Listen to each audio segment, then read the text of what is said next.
Jeni good morning. Good morning. എന്താണ് രാവിലെ പരിപാടി? രാവിലെ അതേണ്ട പുട്ടും കടലേ.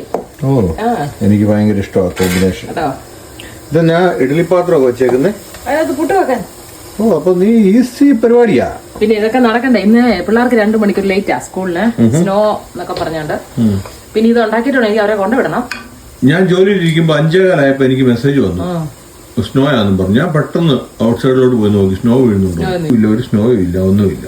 സ്നോ ഇല്ലായിരുന്നു, ഒന്നുമില്ല. പക്ഷെ എന്നിട്ട് വീഴുന്നുണ്ട്. ഞാൻ ജേഡിനെ വിടാന്ന് പോയപ്പോ ചെറുതായിട്ട് എന്തോ ഒരു ഒന്നിനെ അങ്ങനെ പുട്ട് അടച്ചല്ലേ, ഞാൻ അവിടെ കാണിച്ചില്ലായിരുന്നു. തന്നെ പുട്ട് വെച്ച് അടച്ചു, ആവി കയറും. അപ്പൊ ഈസി പരിപാടിയാ ജെനി കേട്ടോ. പിന്നല്ല, പിന്നെ ഇത് കഴിഞ്ഞിട്ട് പിള്ളേരെ വിടണ്ടേ. കടലക്കറി ആയിട്ടുണ്ട്.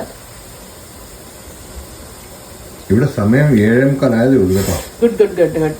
എനിക്ക് ഈ പുട്ടും കടലയൊക്കെ ഭയങ്കര ഇഷ്ടം. അതുപോലെ ഞങ്ങളുടെ പപ്പായ്ക്കും മമ്മിക്കും ഒക്കെ അവർക്ക് ഈ ആണ്ടുറപ്പിനൊക്കെ എപ്പോഴും പുട്ടും കടലയാണ് 1-ാം തീയതി ഒക്കെ. ഞങ്ങൾക്ക് ഭയങ്കര ഇഷ്ടമായി കോമ്പിനേഷൻ. ഞാൻ ഇച്ചിരി ഒന്ന് ടേസ്റ്റ് നോക്കിയിട്ട് കാണിച്ചു. ചൂടാണേ, അടിപൊളി. നല്ലതല്ലേ? ഞാൻ ഉണ്ടാക്കിയിട്ട് ഞാൻ തന്നെ പറയുന്നത് നല്ലതാണ്. ജെനിയുടെ കൈപ്പുണ്യം അടിപൊളി കേട്ടോ. അവള് കുക്കിങ്ങിന് പിടിക്കുകയാണ്. പുള്ളിക്ക് അത് പറഞ്ഞേ പറ്റത്തുള്ളൂ, കാരണം ജീവിച്ചു പോണേ. അങ്ങനെ പുട്ടും കടലയും റെഡിയായി. ആ സമയത്ത് അച്ഛൻ ചായ ഇട്ടിട്ടുണ്ട്. എല്ലാവർക്കും നല്ലൊരു ദിവസം ആശംസിക്കുന്നു.